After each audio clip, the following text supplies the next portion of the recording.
Saya Jangerai, saya seniman asal Bandung yang berkarya dan pameran jarang di Bandung. Kita langsung aja ya ke pameran Taipo yang beberapa waktu lalu diselenggarakan di Art Space-nya Art Hotel Tamrin Jakarta. Tema dari Taipo ini sebetulnya idenya itu datang dari yang sangat dekat dengan saya. Bagaimana saya tiap jam dalam hari, dalam minggu, bulan itu nempel banget tuh yang namanya handphone itu.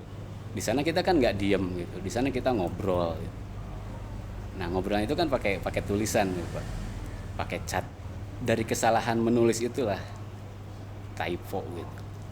Wah saya pikir ini menarik nih buat buat karya saya yang kebetulan sering ada teks gitu. Selain gambar saya sering pakai teks karena ya dulu seneng di karya-karya atau seni-seni jalanan gitu. Menariknya typo ini buat saya kesalahan cetak yang udah nggak salah lagi, yang nggak udah harus direvisi gitu. Ketika kita chat, kita typo, gitu. Kita salah cetak, salah nulis, salah mijit, gitu.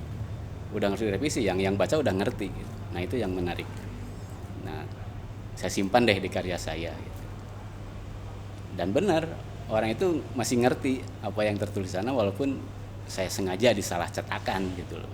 Malah ada sebutan baru tentang typo ini ketika si yang menulisnya typo, yang bacanya bisa ngerti itu ada istilah baru yang namanya typo glisemia ya kalau nggak salah. Nah itu sebutan baru ketika ada typo ini. Gitu. Untuk objek saya nggak begitu penting di pameran itu. Yang penting itu ya typonya itu. Objek-objeknya objek-objek sederhana. Bagaimana buaya itu sebetulnya saya tulis bukan buaya gitu. Dan untuk lebih jauh memang apa benar buaya itu namanya buaya gitu. Saya pikir buaya itu nama aslinya bukan buaya. Kenapa di Inggris dibilang krokodil gitu. Kalau memang namanya buaya ya sedunia bilangnya buaya pasti gitu. Nah typo itu sama seperti itu. Saya sampaikan dengan bentuk-bentuk sederhana. Dan lebih penting lagi karya-karya itu yang ditampilkan di pameran saya itu adalah karya-karya yang merespon pandemi ini. Ketika saya harus balik ke tempat lahir, saya tinggalkan semua material melukis saya di Jakarta dan saya harus tetap berkarya karena berkarya itu seperti yang pernah saya bilang adalah udah menjadi kebutuhan gitu buat saya itu. Akhirnya saya sebisa mungkin merespon apa keadaan waktu itu, yang mana saya keluar aja nggak bisa beli cat, tokonya tutup atau segala macam. Akhirnya semua yang paling dekat ada aja, kayak saya pakai belacu, pakai spidol yang bisa beli di warung. Saya tampilkan di pameran itu. Itu nggak begitu kentara sih di sana. Cuman yang begitu kelihatan yang saya usung itu ya typonya tadi.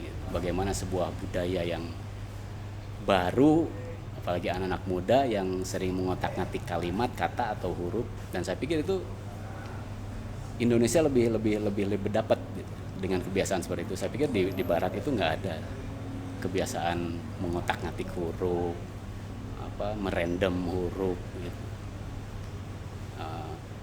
Sebelumnya saya juga sama ketika seri saya, karya saya yang seri fake itu palsu itu kan sama di random si hurufnya itu, padahal masih sama, misalnya Nike jadi Nike gitu. Dan kenyataannya memang begitu ketika pemalsuan barang yang udah punya brand gitu, ketika dipalsu itu cuma dibolak-balik aja si mereknya itu. Nah itu kan dengan typo itu hampir ada korelasinya gitu. Ada yang disengaja dan nggak disengaja. Kalau brand itu disengaja, kalau typo itu kebanyakan nggak disengaja. Itu sih yang lebih saya utarakan di pameran ini. Bagaimana satu kebudayaan baru, kebudayaan yang seluruh dunia melakukan itu, ada yang sadar atau enggak. Saya mencoba menyadari kebudayaan baru itu ditampilkan di pameran saya yang di Art Hotel. Itu aja sih.